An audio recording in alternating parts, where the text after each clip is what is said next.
Então, em 1951, começou no Brasil um período conhecido como Segundo Governo Vargas, que foi marcado principalmente que ele começou de uma maneira democrática, coisa que não havia acontecido lá no seu primeiro mandato, e também foi conhecido pelas fortes tensões sociais e políticas que estava tendo naquela época. Bom, esse período ele se enquadra como o quarto período democrático do Brasil, que iniciou-se justamente quando Vargas renunciou, foi forçado, né, a renunciar lá em 1945. Também, apesar de ele não estar na presidência durante essa época, ele não estava 100% fora da política, porque ele se candidatou a senador pelo PSD lá no Rio Grande do Sul e conseguiu vencer, período inclusive que ele fez várias estratégias, amizades e alianças para que quando ele se candidatasse à presidência, ele teria a garantia que ele teria grandes chances de vencer. Vargas concorreu à presidência na eleição de 1950. Ele teve uma estratégia perfeita e teve uma grande vantagem sobre seus adversários. Primeiramente, ele procurou o apoio de pessoas importantes que lhe garantiriam a grande quantidade de votos. Além disso, ele aliou-se com membros do partido do PSD e membros da União Democrática Nacional, que na época era um partido antivarguista. Além disso, em sua campanha, ele defendeu uma política de bem-estar social que com ampliação a benefício dos trabalhadores. Também ele moldava seu discurso em cada local que passava, fazendo com que as pessoas ouvissem aquilo que eles queriam ouvir. E o resultado não foi outro, e ele acabou ganhando a eleição com a grande vantagem sobre seus adversários. Obrigado e um bom dia. Trabalhadores do Brasil!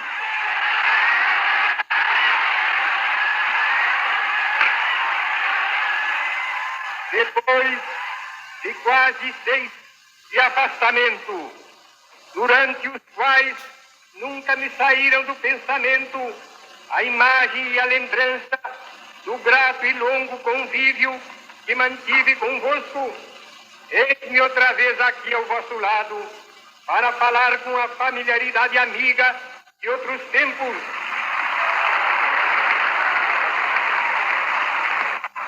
E para dizer que voltei, a fim de defender os interesses mais legítimos do povo e promover as medidas indispensáveis ao bem-estar dos trabalhadores.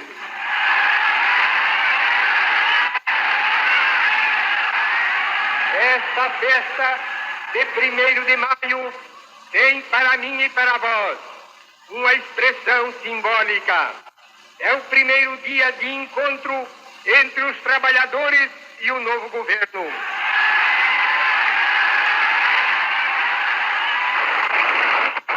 E é com emoção que retorno ao vosso convívio neste ambiente de regozijo e de festa nacional, em que nos revemos uns aos outros a céu aberto, em que o governo fala ao povo de amigo para amigo, na linguagem simples, leal e franca com que sempre vos falei.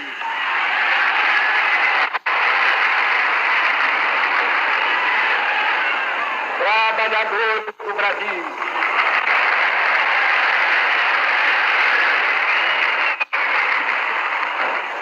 não me elegi sob a bandeira exclusiva de um partido. Vargas ficou marcado por uma forte crise política. Na crise política, é importante ressaltar o papel da UDN de tornar a situação insustentável para que Vargas pudesse governar. Um dos grandes nomes da oposição era o jornalista Carlos Lacerda, que defendia a ideia de recorrer à revolução para impedir Vargas de governar. A crise política concentrou-se em um assunto central do debate político brasileiro naquela época. O caminho para o desenvolvimento econômico do Brasil possuía duas tendências para o crescimento do país. Uma tinha uma postura mais nacionalista e a outra uma postura mais liberal. Os nacionalistas defendiam que o desenvolvimento do país deveria passar pela atuação de empresas estatais que explorassem recursos e áreas fundamentais da economia. Já a proposta liberal defendia que o desenvolvimento brasileiro deveria ser realizado com a utilização de capital estrangeiro e a intervenção do Estado na economia deveria ser limitada ao máximo.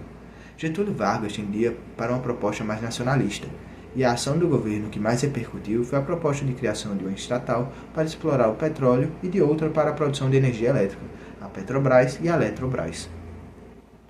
De 1953, o presidente Vargas sancionou a Lei 2004, criando o monopólio estatal do petróleo e a Petrobras. Quando a Petrobras foi criada, o Brasil produzia apenas 2.700 barris de petróleo por dia em poucos campos comerciais na região do Recôncavo Baiano. E o nosso parque de refino atendia a uma pequena fração do consumo nacional de derivados de petróleo, suprido quase totalmente por produtos importados. O presidente Getúlio Vargas assina a importante mensagem ao Congresso Nacional relativa à industrialização do petróleo brasileiro com capitais do país. Este ato marca o início de uma nova fase da emancipação da economia do Brasil. Mais do que criar uma empresa, o gesto do presidente Getúlio Vargas sancionou um sonho. Sonho de soberania que levou milhares de pessoas ao longo de décadas a dedicar o melhor de suas vidas à comprovação de uma tese. O Brasil reunia todas as condições necessárias para dominar, com seus próprios meios, todo o ciclo de produção do bem mais precioso do século XX.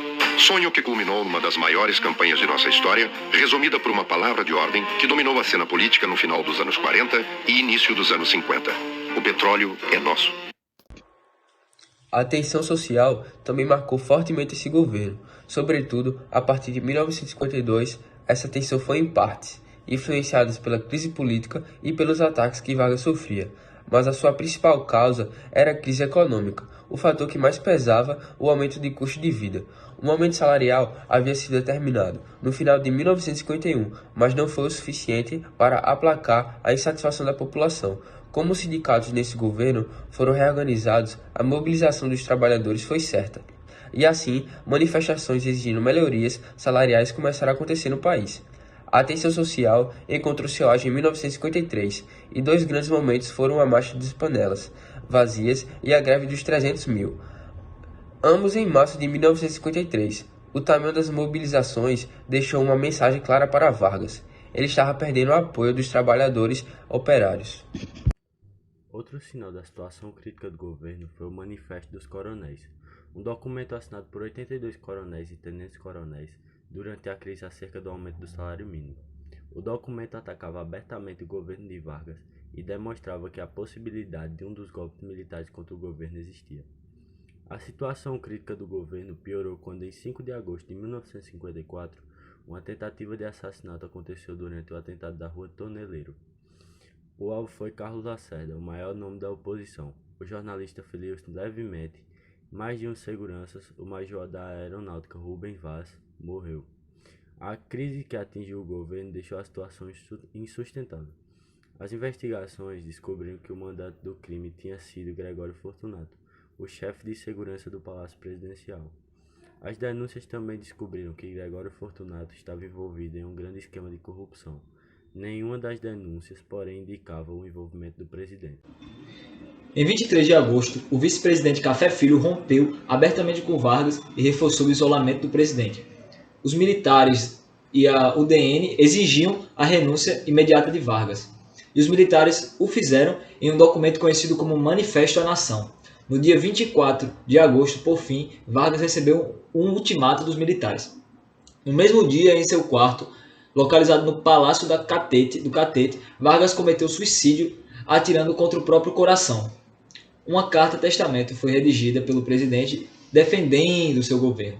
A reação da população foi de comoção e milhares de pessoas acompanharam o funeral de Vargas. A comoção do povo converteu-se em fúria e os alvos foram os opositores do governo. A embaixada americana foi atacada e o grande nome da oposição, Carlos Lacerda, precisou fugir do país às pressas e só retornou quando os ânimos se acalmaram. Com o suicídio de Vargas, Café Filho assumiu a presidência.